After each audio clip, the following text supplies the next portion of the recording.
and today I'm going to show you how to make brownies. Not just any brownies, I'm going to show you how to make gluten-free boxed brownies. So the ingredients you will need is a box of gluten-free brownies. I prefer the Pillsbury brand. You will need some vegetable oil. You'll need some olive oil spray so you can spray your pan. You'll need an egg, and you'll need 3 tablespoons of water. You will need a bowl to mix your mix in. You will need a spoon to mix your mix. And you will also need a pan to put your brownies in to bake them. Okay, so your first step is you're going to want to wash your hands. If you're making this for other people, make sure your hands are clean so you're not spreading germs.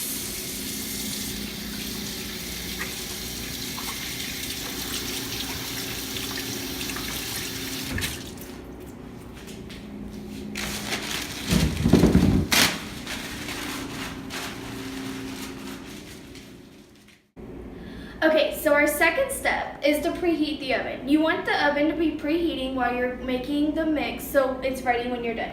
So what you're going to do is you're going to press bake, and it's already at 350, so I'm going to press bake a second time, and then I'm going to push start.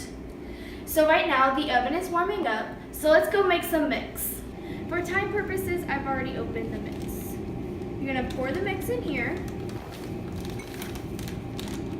Get all the little extra crumbs out. And then we're going to take 1 egg,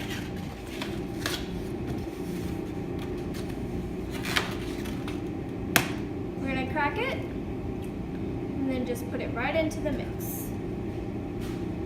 Our next step is to take 3 tablespoons of water.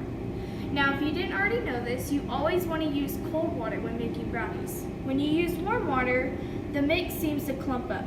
So we're going to do 3 tablespoons. 1, 2, 3. So our next step is 1/3 cup of oil.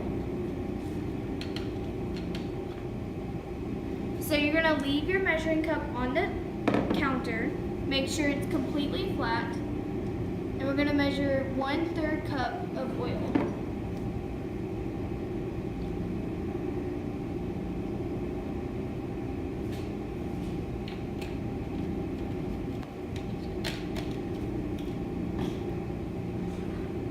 So you're going to pour the oil in, and once the oil is in, you can start mixing. While you're mixing, you want to make sure that the egg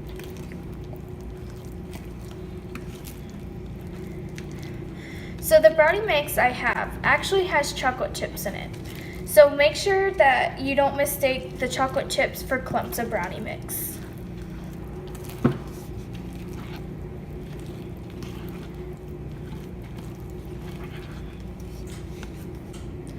Okay, so with gluten-free brownies, they're not quite like regular brownies. If they're doing this off with a spoon, the texture is correct. That means we are ready to put them in the pan.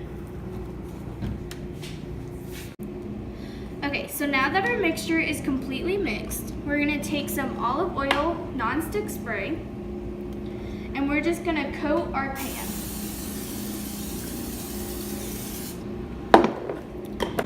Once you spray the pan, you're going to take your mix and you're going to scoop it into your pan.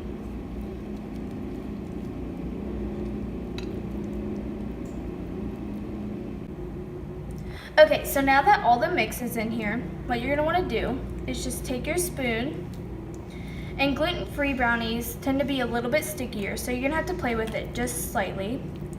Take your spoon, and you're going to want to try and even it out as much as possible.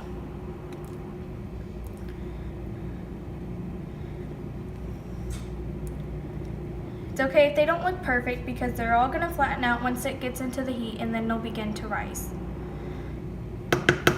So if you have some excess on it, you can just shake it off as much as possible. Or sometimes what I like to do is just put it right on the side, and it'll eventually fall down. Life hack. This particular pan of brownies doesn't have any air bubbles, but I know that regular brownies often have air bubbles. And if they have air bubbles, you can do the simple little hack. So grab onto your sides, don't hit too hard because you don't want to break your dish. But if you gently hit it on the counter, all the air bubbles will disappear.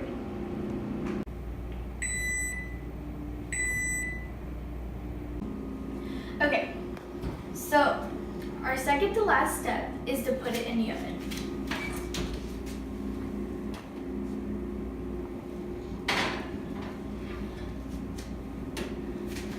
Once you put it in the oven, it'll have to cook for 15 to 20 minutes. Now, because I've never used this oven, I'm probably going to check it at the 10-minute mark just because I'm not sure how hot this oven is. While the brownies are cooking, I like to go ahead and wash all my dishes. That way when the brownies are done, I can enjoy them. Although this is my least favorite part, it's a job that has to be done. Okay, so our timer just went off for our brownies. Now it's time to get them out of the oven.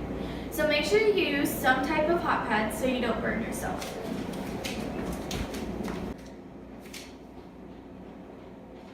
So you're going to grab your brownies and then you're going to set them on the oven to cool. Make sure you turn off the oven so we don't have any accidents. They're done, but to me they aren't quite finished. So what you do when the brownies are done is you take them and you put them in the freezer. I know that sounds really weird, but you're going to set them in the freezer and they're going to be in there for about an hour. Once the hour is up, your brownies are perfect and ready to eat. Brownies are officially done. Now it's time to cut them and eat them.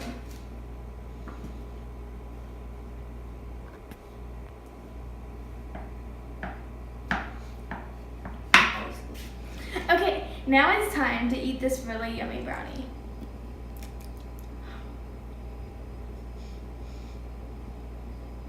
Chocolatey bliss.